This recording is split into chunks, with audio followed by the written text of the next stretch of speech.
lá na EBF. Elas estavam trabalhando aí esse fim de semana na EBF da igreja dele. Ele é pastor da Igreja Batista do Redentor, em Jundiaí. É um amigo já de longa data. A dona Virgínia aguenta ele já faz 22 anos.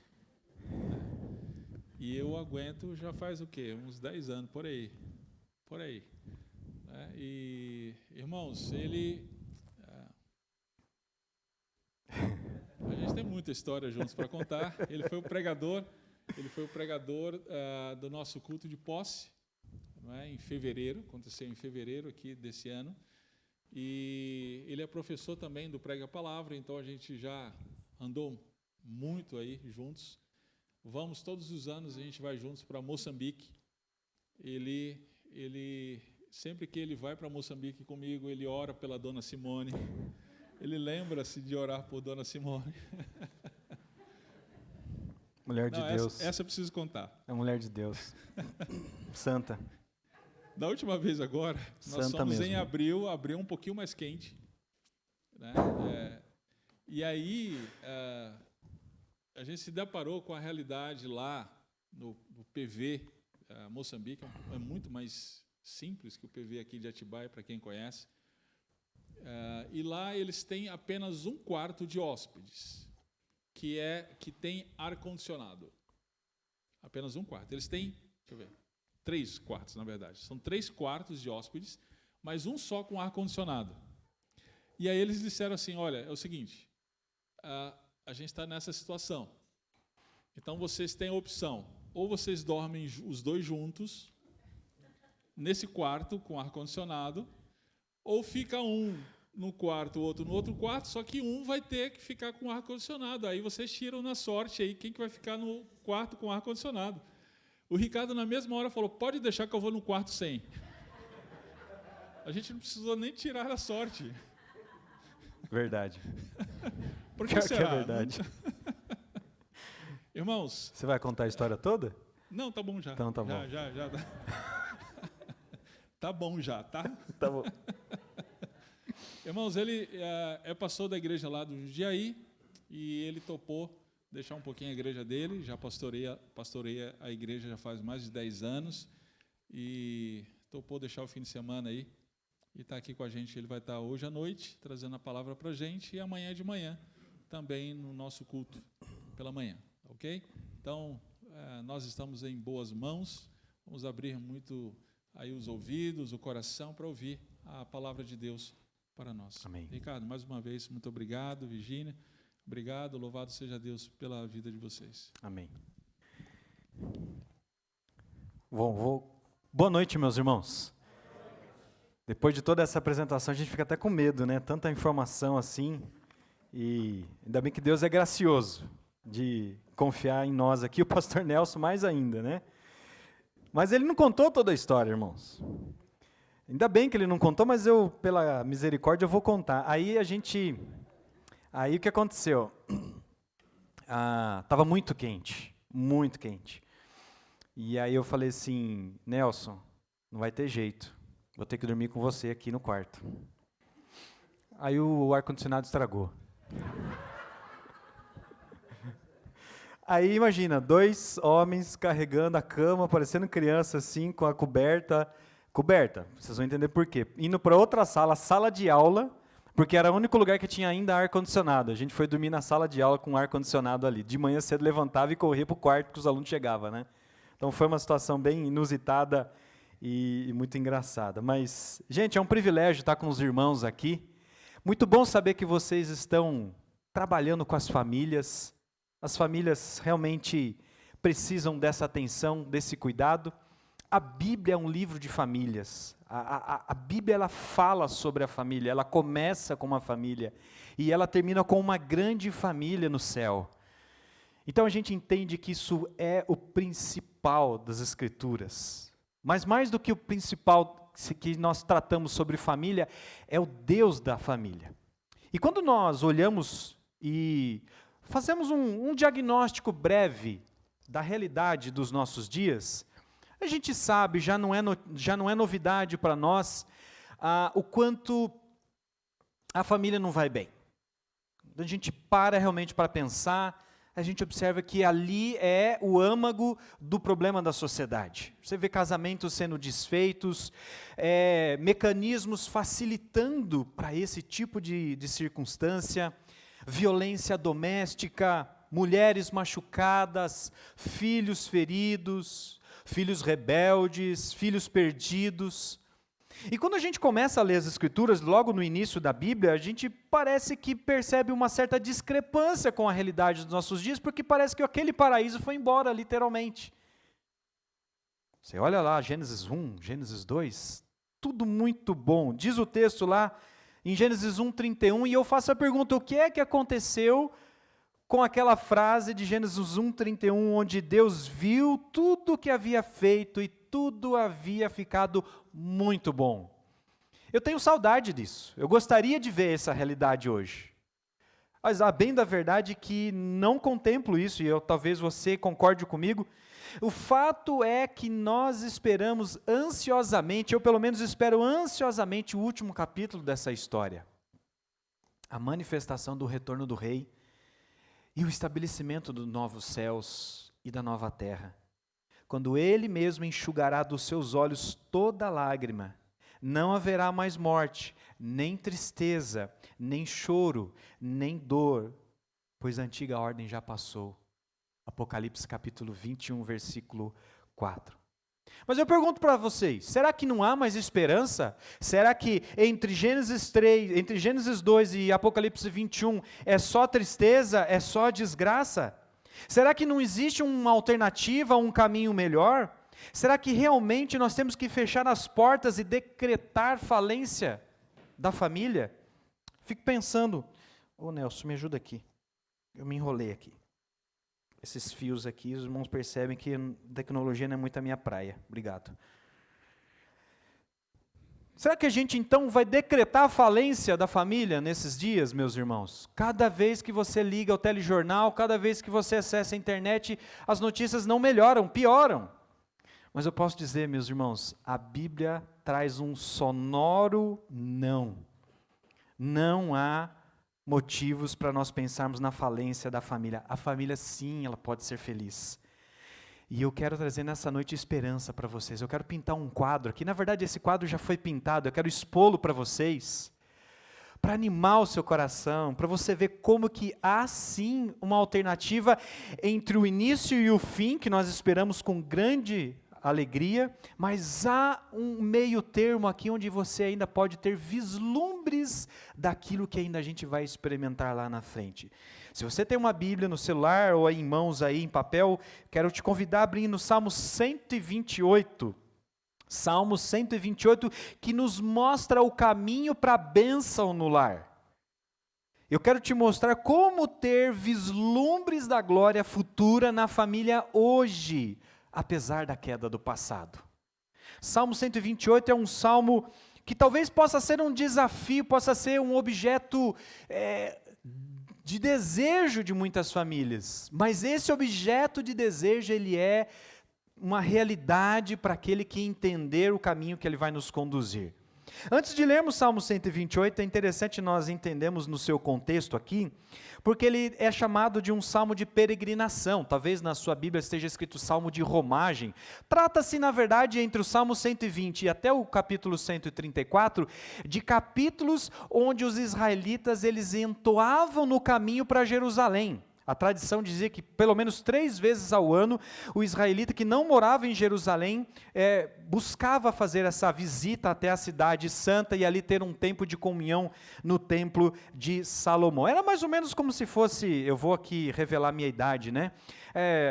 Salmo 120 a 134 é aquele CD que você põe no carro e vai ouvindo no caminho, né? Para os mais novos aí, um pendrive com música, ou então, agora o negócio já é conexão, né? Você põe o celular do lado e já conecta. É aquelas músicas que você seleciona, que você gosta de ouvir naquela viagem que você faz para o interior de São Paulo ou para outra região. Esses salmos eles eram cantados no caminho.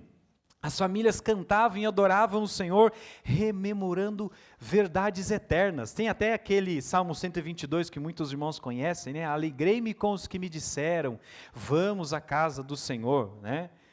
Eu cantava isso quando era criança na escola bíblica dominical com a minha professora da classe Joias de Cristo. Olha, irmãos, estou revelando a idade mesmo, né? Cordeirinhos de Jesus. Nem fala mais. Se falou hoje para as crianças de hoje, o pessoal vai fazer, não vou na igreja, né? Cordeirinho, nada. Eu quero leão, aquela coisa toda, né? Mas na minha época era isso aí. Então você lembra de salmos como 125, né? Os que confiam no Senhor são como os montes de Sião que não se abalam, mas permanecem para sempre. São salmos que trazem confiança, que trazem alegria. E esse Salmo 128, ele trata, na verdade, de um salmo didático, de sabedoria, que, na verdade, então, por ser assim, ele vai nos mostrar o segredo de uma vida bem-sucedida. E aqui, no caso, esse salmo nos ensina a viver em sabedoria e louvor diante de Deus, esse Deus que dá a vida e concede a bênção para aqueles que o amam. E faz muito sentido esse salmo estar do lado do Salmo 127. Se não for o Senhor, o construtor da casa, será inútil trabalhar na construção. Esse também é um salmo familiar, porque ele trata justamente da ação de Deus no lar. Aliás, o Salmo 127 nos lembra que Deus é o fundamento do lar. Agora, eu queria propor para os irmãos nessa noite, olhando para o Salmo 128, que a mensagem dele, a meu ver, é essa: o temor do Senhor beneficia abundantemente o lar e a sociedade com plena bênção e felicidade. Eu vou repetir para os irmãos. O temor do Senhor beneficia abundantemente o lar e a sociedade com plena bênção e felicidade. Algumas pessoas não querem mais saber de casar, algumas pessoas não querem mais saber sobre família, talvez porque não conheçam o Salmo 128. Talvez porque não conseguem mais contemplar um quadro belo e maravilhoso chamado família aos olhos de Deus. E nós temos a incumbência, povo de Deus, de mostrar isso ao mundo. Aquela inveja santa de o pessoal fica olhando e fala assim, eu queria que a minha família fosse daquele jeito. De repente essa pessoa começa a se interessar pelas coisas de Deus. Eu não esqueço de um testemunho de uma família lá em Atibaia, que foi visitar a igreja de Atibaia, e ela chegou, e o irmão que estava lá introduzindo o pessoal no templo, ele disse o seguinte, assim, oi, boa noite, como é que o senhor ficou sabendo aqui da igreja? Foi no site? Foi alguma propaganda, um outdoor que a gente colocou na cidade? E eu me lembro o pastor Mendes contando, ele disse o seguinte, não fiquei sabendo por nenhum mecanismo de comunicação, eu vim aqui porque eu quero que a minha família seja igual daquele irmão ali, ó. Ele fez isso. Irmãos, me arrepia. Ele falou assim, eu vim aqui porque eu quero que a minha família seja igual daquele irmão ali, ó. Ele é meu vizinho. Quer dizer, de observar o dia a dia daquela família, daquela igreja, ele falou assim, eu também que preciso provar isso na minha vida. E sem mais delongas, vamos olhar então para o Salmo 128 e perceber que esse salmo, que é o salmo que abençoa a família, que é o salmo que fala da bênção de Deus no lar, ele nos dá o caminho para chegarmos lá. Esse salmo ele começa no versículo 1 nos apresentando qual é o requisito para que você possa de fato ter uma vida familiar bem-sucedida. O requisito para a bênção divina no lar está no versículo 1 e nós lemos assim, como é feliz quem teme o Senhor, quem anda em seus caminhos. Como é feliz quem teme o Senhor, quem anda em seus caminhos. Repare que o breve catecismo de Westminster, que é um documento que foi escrito para falar sobre teologia, sobre doutrina, ele começa na sua primeira cláusula perguntando qual é o fim maior da humanidade. E ele responde, o fim principal do homem é glorificar a Deus e desfrutá-lo para sempre. Ele já reconhece, ele aponta exatamente o que nós estamos lendo aqui nesse versículo 1, que também é muito pertinente fazermos aqui um retorno ao capítulo 1 do Saltério, o Salmo 1, né? Bem-aventurado aquele que anda no caminho do Senhor, não ouve o ímpio, não se assenta na roda dos escarnecedores. Esse salmo ele aponta que o requisito para a bênção divina no lar começa com o temor do Senhor. Quando ele diz aqui, bem-aventurado ou feliz é aquele que teme o Senhor, ele está nos apontando sobre um estilo de vida que implica em alguém que aprendeu a viver na presença de Deus.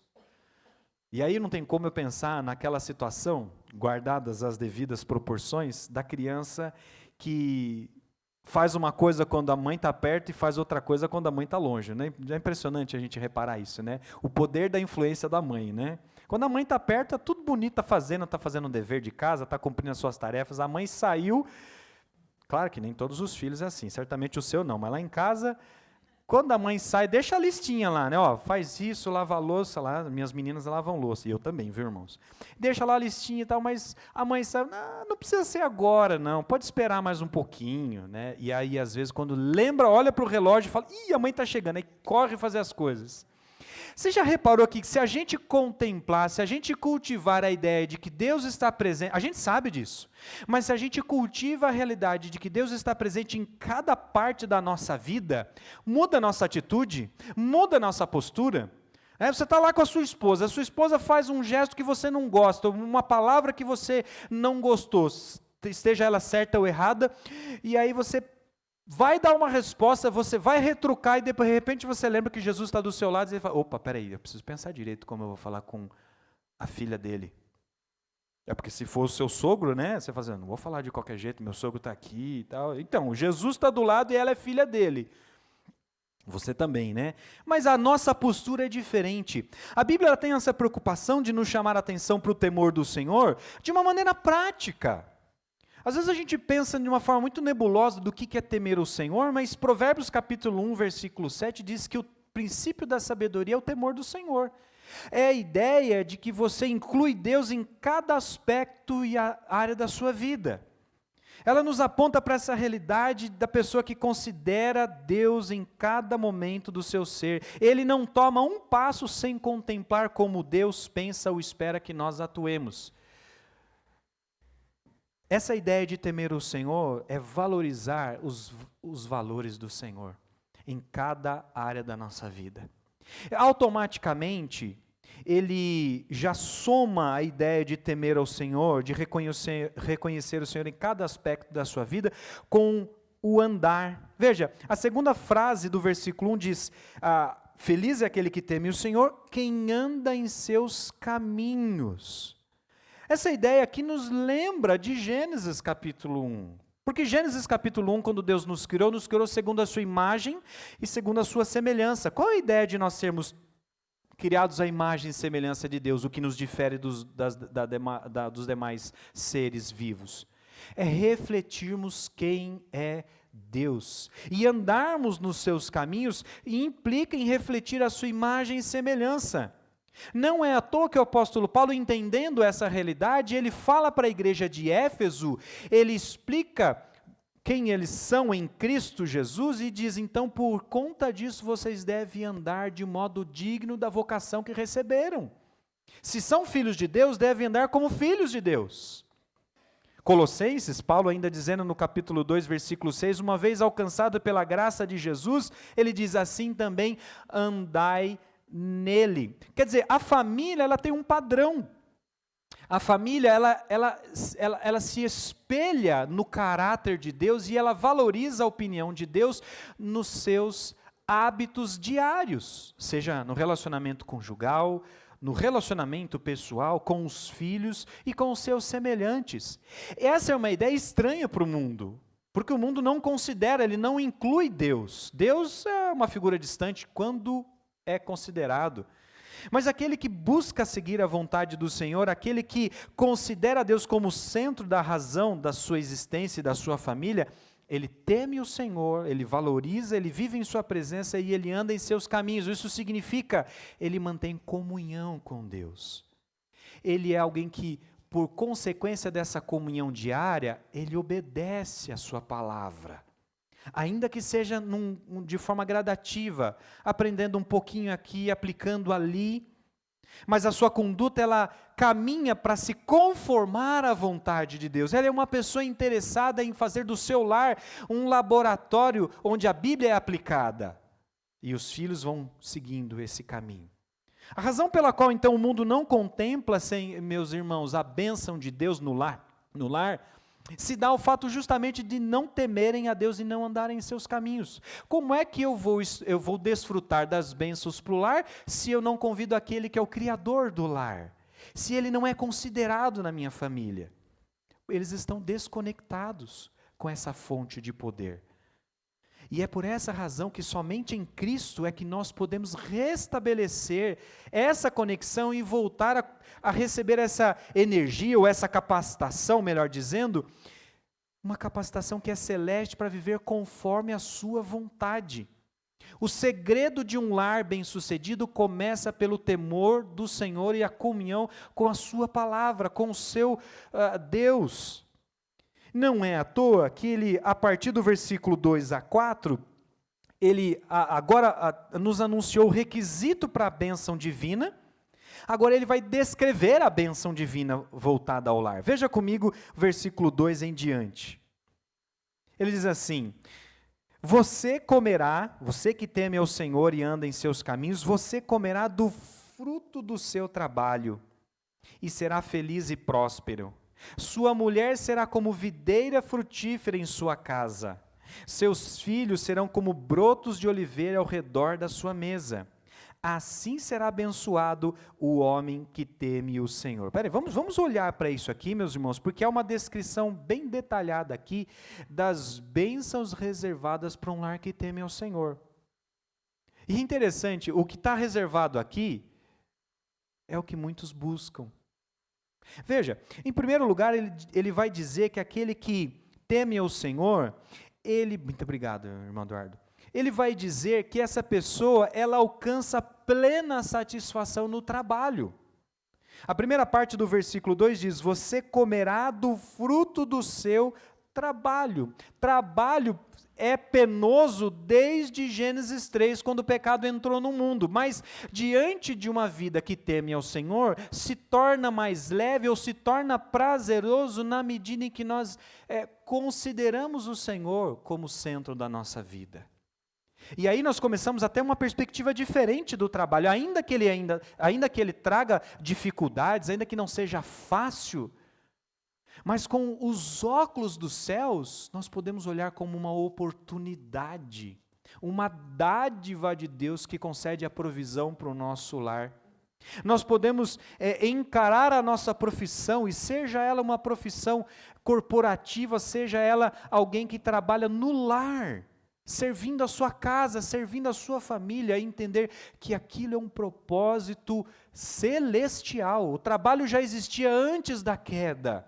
Então muda-se a perspectiva, a responsabilidade é alterada, porque eu tenho responsabilidades diante de Deus com o meu trabalho, com a minha função, e não importa qual seja a função, sendo ela nobre, seja ela aceita por Deus, eu sou um representante do Senhor, e a minha perspectiva, ela é mudada, e a satisfação, ela é encontrada. Qualquer função que você exerça, qualquer trabalho que você exerça, feito para a glória de Deus e dentro da aprovação de Deus, pode ser uma bênção. Pode ser uma bênção. E o Senhor nos dá aquilo que nós esperamos. Você não tem prazer quando você olha para uma coisa muito bem feita que você realizou e você fala assim: que privilégio. Você completou a sua responsabilidade. Mas Deus é o único que pode diminuir o peso da queda na busca por provisão, pelo labor que o trabalho muitas vezes nos traz. Ele está dizendo aqui: você comerá do fruto do seu trabalho. Segundo lugar, além de plena satisfação no trabalho, ele vai dizer que essa pessoa alcança plena satisfação na vida. Ainda no versículo 2, a segunda frase: e será feliz e próspero. Logicamente que você precisa interpretar isso da perspectiva de Deus, porque se você fizer um salto e interpretar da perspectiva humanista, eu posso lhe garantir uma coisa: você nunca vai estar satisfeito. Nunca vai estar satisfeito. Porque sempre o que você alcançar da perspectiva humanista será pouco. Aqueles que trabalham no mundo corporativo sabem como o mundo é cruel. As metas que são batidas só servem para aumentar as metas do mês seguinte. E o mês seguinte dobrando, até o ponto de que se torna uma coisa sobre-humana. E aí as pessoas vão deixando de viver a vida da maneira como Deus estabeleceu. E você percebe que então Deus começa a alterar a nossa perspectiva do trabalho, consegue alterar a nossa perspectiva da satisfação da vida, que é o que a gente vê por aí, as pessoas tristes. E aonde que isso vai desencadear essa tristeza? Dentro de casa. dentro de casa. Já vi casamentos serem desfeitos por causa dessa realidade. E é uma reação em cadeia. Vai para os filhos, que vai para a sociedade, que vai para a vizinhança, e daqui a pouco é uma crise generalizada, como de fato temos visto por aí. Você vai na escola com um filho desobediente, você vai descobrir que o pai está com problema com a esposa. E aí está tudo tomado. Mas também ele vai dizer uma coisa extraordinária. No versículo 3, além de falar de plena satisfação no trabalho e satisfação na vida, pois Deus é o único que pode nos dar essa satisfação, apesar de passarmos por tribulações, no versículo 3 ele agora se volta para a esposa e diz, ele também terá uma esposa abençoada. Ele diz assim, sua mulher será como videira frutífera. Mas espera aí, videira é uma árvore, como é que é essa ideia? A gente tem que lembrar que nós estamos em Salmos, e nós estamos lidando aqui com uma poesia hebraica, que empresta imagens para nos comunicar verdades. E tanto a videira, como depois ele vai falar da oliveira, se referindo aos filhos, são até hoje árvores muito importantes para o povo de Israel. Árvores que têm uma simbologia para aquela cultura, de longevidade, né? Propriamente de importância para a nação. Então ele está emprestando algo que é caro, que é especial, que o judeu entende para dar um elogio. Se você não fizer isso, por exemplo, e for ler Cântico dos Cânticos, você vai se assustar com os elogios que Salomão faz, né, para a Sulamita ali, né? Chamando ela de torre de não sei das quantas, de, né, égua de faraó, está xingando a esposa, né? Mas a gente tem que entender no seu devido contexto e perceber que, no final das contas, as referências são muito diferentes das nossas. Nós não podemos colocar a nossa cultura, a nossa perspectiva, simplesmente de graça no texto. E o texto está dizendo, comunicando para nós que Deus é o autor da vida e o único capaz de abençoar a esposa com a bênção da vida, com filhos, que na nossa cultura também não é mais assim considerado tantas coisas. Tempos atrás eu fiquei abismado com uma reportagem da Veja São Paulo. Acho que era um bar, esses locais assim, em São Paulo, que estava escrito uma placa assim do lado de fora no poste, em frente a esse estabelecimento, né? Seu pet é bem-vindo, deixe seu filho aqui fora. Mais ou menos assim, ou deixe ele amarrado aqui fora. Para vocês terem uma noção, a discrepância de valores, né? O seu pet é bem-vindo, deixe seu filho amarrado aqui fora. Né? Irmãos, essa é a realidade daí para pior que a gente está vendo. Mas aqui a gente está percebendo que a família é valorizada e começa com a esposa. E a ideia não é porque ela dá filhos para ele, a ideia é porque isso é a bênção do Senhor. O salmo anterior já nos fala que os filhos são herança do Senhor. Salmo 127, acabamos de ver isso. Ele está valorizando aquilo que Deus valorizou sempre, o lar de uma maneira geral. E quando ele olha para essa ideia e essa imagem dessa videira frutífera, ele está qualificando, ele está elogiando, ele está dizendo, a vida da esposa daquele que teme ao Senhor também será algo extraordinário para dentro de casa. E ele continua com essa mesma perspectiva, agora olhando para os filhos, versículo 3, a segunda parte diz, seus filhos serão como brotos de oliveira ao redor da sua mesa, dando aquela ideia, né? Assim como os brotos estão vindo fortes no seu nascimento e ao redor da mesa, a família reunida, o lar presente. Coisa que a gente ouve, né, os antigos falam, essa é da minha época, quando eu era criança, a gente sentava para jantar, ou para almoçar juntos, e esperava fazer a oração antes, né? Não podia comer antes de fazer a oração.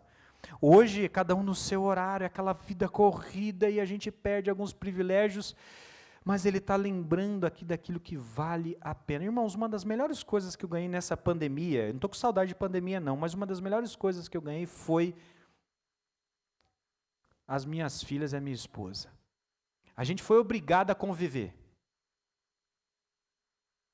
Mas eu já estou com saudade das minhas filhas, já estão lá em Jundiaí, não faz 6 horas que eu estou longe delas, e a gente está junto, é gostoso comer junto, fazer junto. Agora minha filha quer fazer umas comidas sem glúten, por causa da tia Simone, e está cozinhando, tem 11 anos de idade, está cozinhando, assiste Masterchef, e eu fico lá olhando aquela coisa, contemplando, e a casa cheia, a gente curtindo. Gente, não tem coisa melhor dessa reunião, dessa paz. Mas eu lido também com policiais, e eu sei das ocorrências tenebrosas de violências que acontecem dentro dos lares, de abusos, de situações que nem filme de terror consegue retratar o que a sociedade é capaz de promover, meus irmãos, porque o temor do Senhor passou longe desses lares. E isso aperta o meu coração, isso embrulha o meu estômago, porque Deus não está naquele lar. Mas ao mesmo tempo há esperança, porque quando Deus chega naquele lar, um homem bruto se transforma num cavalheiro. Uma mulher sofrida e com temor consegue ter confiança e consegue levantar os olhos e sentar na mesa e comer com seus filhos. Porque essa esperança Deus traz para dentro de casa. Parece literalmente, um quadro de uma família vintage, Estão usando muito esse termo nesses dias. Pegou na moda um tempo atrás, as famílias se vestirem de agricultores. Não sei se vocês já viram isso aqui em Indaiatuba, mas lá minha prima se vestiu de agricultor, o marido também, os filhos, e foram tirar foto na roça. Aí tirou a foto até meio amarelada, assim, fez aquele quadro bonito, tal, lembrando dos avós, Meus avós foram criados na roça, minha mãe conheceu a cidade com 14 anos de vida. Aquele quadro antigo, assim. E foram fazer aquele book e tudo mais. Tempos antigos, meus irmãos, podem sugerir um certo saudosismo, uma época boa que parece que não volta, mesmo com as lutas que lhe acompanharam. Mas quando a gente olha para esse quadro do Salmo 128, isso aqui não é algo antigo que não possa ser vivido hoje. Isso é uma realidade que Deus propõe para todas as eras, pelo poder que Ele tem de transformar uma família. Eu pergunto para você, qual é o quadro da sua família hoje? Qual é o quadro das nossas famílias que estão sendo apreciados pelas pessoas que nos rodeiam, pelos nossos vizinhos, pelos nossos irmãos, pelos nossos parentes, pela sociedade de modo geral? Quando eles olham a sua família, o que é que eles estão enxergando? Você ainda não está desfrutando dessa bênção daquele que teme, que anda nos caminhos do Senhor, que tem uma vida de plena satisfação? E veja, isso aqui não é um filme utópico, de ficção científica, que só mostra as cenas boas. Isso aqui está acontecendo num contexto de luta, de queda, mas onde Deus é supremo e onde a sua graça superabunda o pecado. E dá para a gente ter vislumbres da glória que nos está reservada na família hoje. Então eu posso viver isso hoje. Não sei se você tem fé, não sei se você acredita nesse quadro, mas eu acredito porque a Bíblia está dizendo. E se ela afirma, eu creio. Veja, Cristo Jesus, Ele morreu pela sua família, para que ela possa compreender a restauração que está em curso por sua graça e misericórdia. Mas nós precisamos buscá-lo com temor e tremor. Mas é interessante ele descrever essas características, essas qualidades de uma família que, mesmo atingida pelo mal do pecado, ele vai dizer que Deus pode suplantar essas desgraças que o pecado promove na sociedade.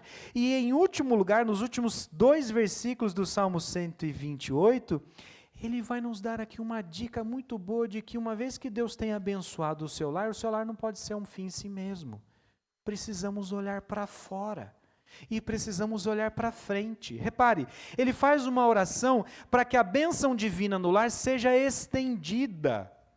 Claro que nós estamos aqui num contexto onde Israel era a nação, o povo de Deus, que havia um propósito, havia uma aliança, que hoje nós estamos numa nova aliança. Mas essa família, uma vez abençoada por Deus no lar, o salmista ele olha para fora e para frente. Repare, versículo 5, ele olha para fora e diz que temos que também abençoar outras famílias, ou a cidade. Que o Senhor o abençoe desde Sião, para que você veja a prosperidade de Jerusalém todos os dias de sua vida. Como se Jerusalém era uma cidade central, como esse salmo é um salmo de peregrinação e o fim dele era terminar cantando, subindo as escadarias do templo de Salomão, ele está dizendo que essa cidade da onde a palavra é cultivada, pregada, ensinada, ela possa germinar, frutificar aqui e fora dela. Quer dizer, a gente existe como família por um propósito muito maior. Não é por mera satisfação pessoal ou comunitária ali reduzida dentro de casa. Claro que isso é uma bênção de Deus, mas é para que a gente possa ser bênção fora daqui. Aliás, esse é o objetivo da Bíblia. Quando Deus chama um homem da cidade de Ur dos Caldeus, Ele chama para que ele fosse abençoar as nações.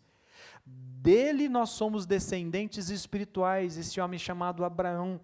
Famílias abençoadas para abençoar outras famílias, com o seu testemunho, com esse quadro que Deus também quer reproduzir na sua história, como nós estamos aqui expondo no Salmo 128.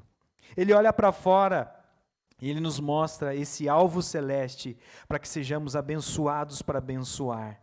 Mateus capítulo 5, versículo 13 a 16, o Senhor Jesus nos lembra que a igreja é sal da terra, ela é luz do mundo e ela deve brilhar para glorificar a Deus. Como que nós glorificamos a Deus? Com o nosso lar, com a nossa família. Que aquela porta que está aberta ali agora, ela possa receber pessoas dizendo, olha, eu vim aqui porque eu quero que a minha família seja igual aquele irmão ali, ou aquela irmã ali. É isso que Indaiatuba precisa. E você, a sua família, está dentro desse plano. Deus deseja que isso aconteça através de você. O nosso lar, então, deve ser esse protótipo da graça futura a espelhar a Deus e ser bênção para os povos. O Evangelho é a bênção que nós devemos levar para a cidade e para as nações. Seja, em primeiro lugar, anunciando as boas novas, e seja, em segundo lugar, expressando os valores do reino de Deus. Eu tenho certeza, meus irmãos, que o mundo não deseja a família, porque talvez ele está tão ofuscado nos seus pecados que não consegue enxergar aquilo que Deus tem planejado para nós. Então nós temos que expor isso para eles.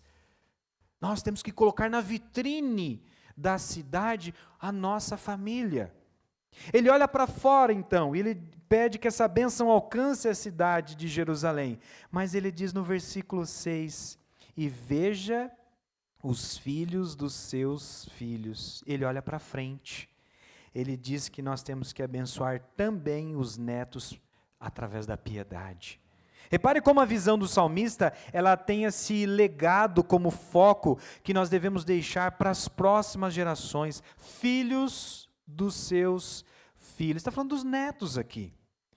E Provérbios capítulo 13, versículo 22, diz que o homem bom deixa herança para os filhos de seus filhos, mas a riqueza do pecador é armazenada para o justo. Ele pensa, ele pondera, ele avalia exatamente essa realidade que é colocar o legado em ação para os demais. Então, a nossa missão não termina com os nossos filhos. A nossa missão ela é bem sucedida quando os nossos filhos reproduzem aquilo que nós estamos plantando no coração deles com os seus filhos. Você que é avô, talvez você possa me explicar melhor o que é essa bênção de ter netos. Mas não há maior bênção de ver os seus netos andando nos caminhos do Senhor. De ver que Ele está dando sequência ao seu trabalho. Aliás, quando você olha para Salmo 127, ele diz que os filhos são como flechas na aljava, né? E aí você pega os seus filhos, eles podem ir até onde você não foi capaz de ir. Mas isso tem que começar através dos nossos filhos, educando eles nos caminhos do Senhor, por um estilo de vida que teme ao Senhor, de maneira que eles absorvam isso como a verdade das suas vidas e eles possam replicar nos filhos dos seus filhos, nos netos. Essa é a expectativa de Deus para as nossas vidas. E ele termina dizendo, haja paz em Israel. Note que a palavra de Deus nos mostra que o temor do Senhor, ele beneficia abundantemente o lar e a sociedade com plena bênção e fidelidade. Salmo 128 nos mostra e nos conclama a buscar essa bênção para dentro do nosso lar, pelo requisito do temor do Senhor e pelo andar nos caminhos de Deus. E eu quero agora desafiar você a pintar esse quadro também na sua casa. Mesmo que você, ao olhar para trás e reparar por manchas que estejam na tela do quadro, o pintor Jesus Cristo, ele pode apagar essas manchas, porque ele derramou um sangue que pode refazer a sua história. Então é isso que você precisa fazer nessa noite. Você precisa hoje decidir com a sua esposa fazer do seu lar uma grande bênção, começando pelo temor do Senhor. Isso é ouvir a palavra, isso é estudar a palavra, isso é considerar a palavra de Deus. E às vezes a gente acaba sendo abençoado por tabela. Dia que eu levantei em casa, esqueci de fazer minha devocional, a minha filha me ensinou que eu tenho que sempre fazer a devocional. Deixei a devocional para mais tarde, aí ela passa com o livro dela de devocional. Onde você vai? Vou fazer minha devocional. Aí eu olhei assim e falei, ainda bem que ela não viu, que eu não fiz a minha ainda.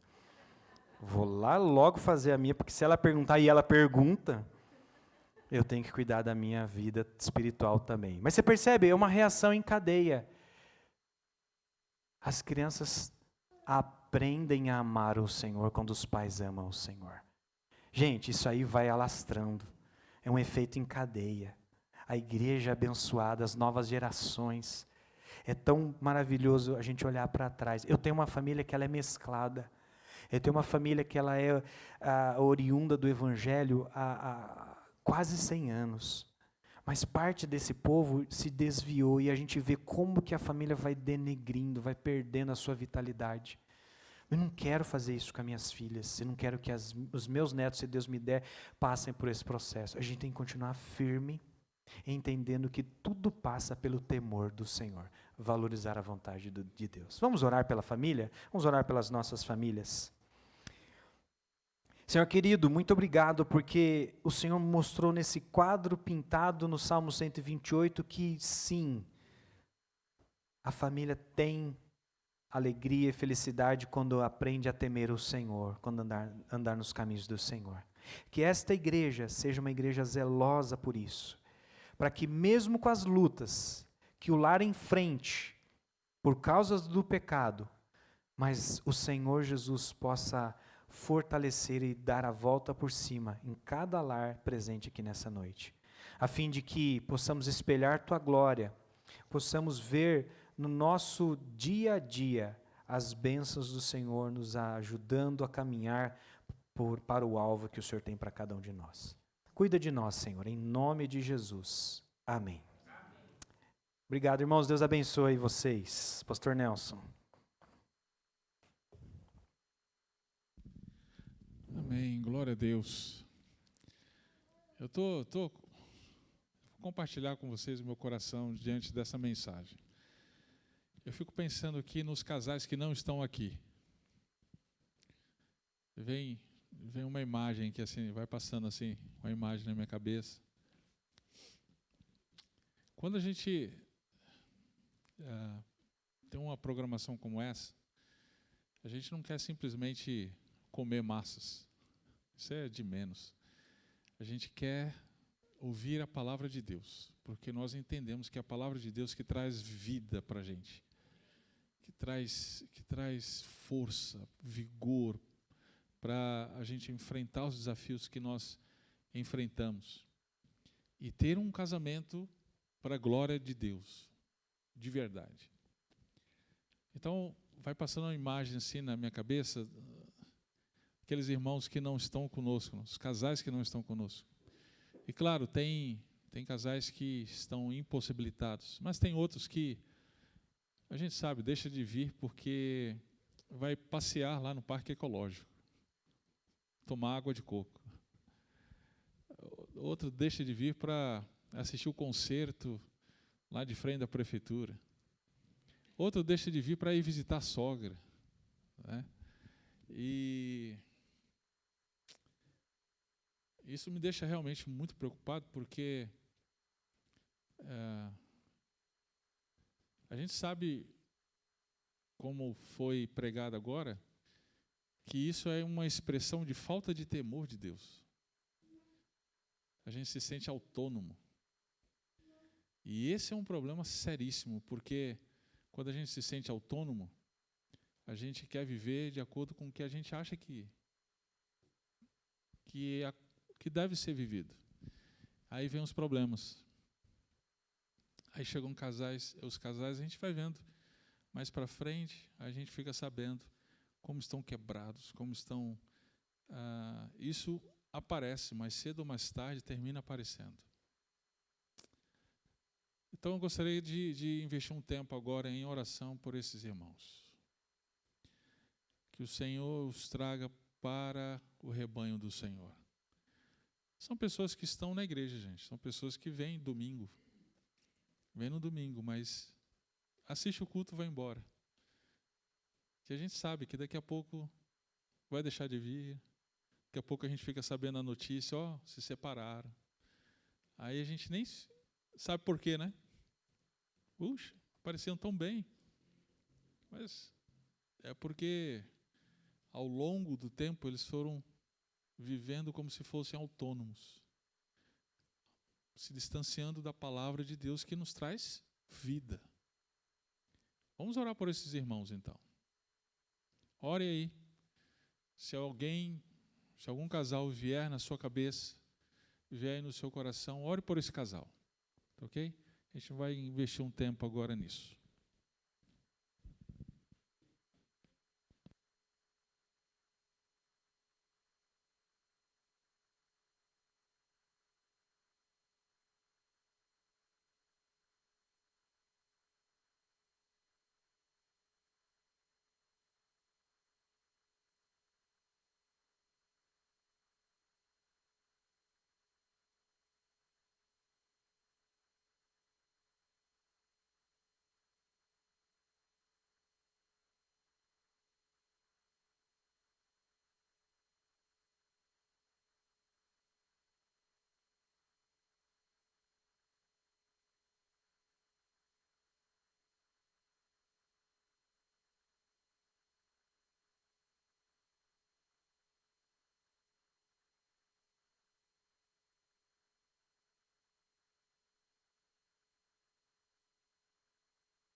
Amém.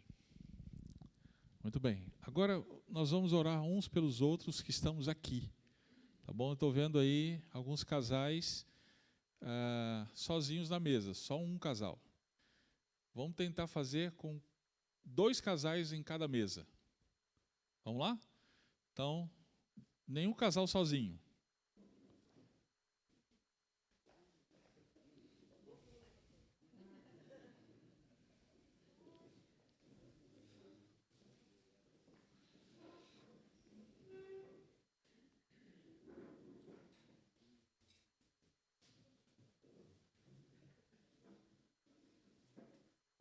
Muito bem. Agora, pergunte para o casal que está na sua frente. Pergunte assim. Faça uma pergunta bem séria para ele agora.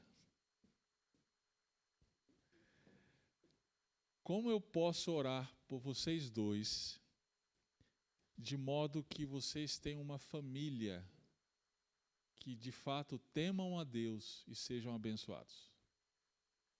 É uma pergunta séria, né? É. Por isso eu vou dar um tempo aí para vocês pensarem e responderem essa pergunta.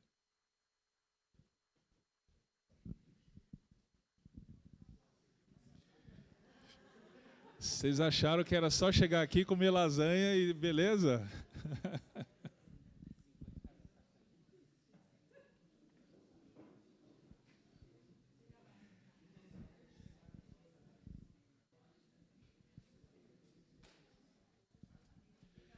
Não é para começar a orar agora, não. Agora é a resposta. Vocês estão procurando a resposta. Daqui a pouco a gente vai começar a orar.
Ok. Já tiveram resposta? Legal. Agora vamos orar. Pode orar.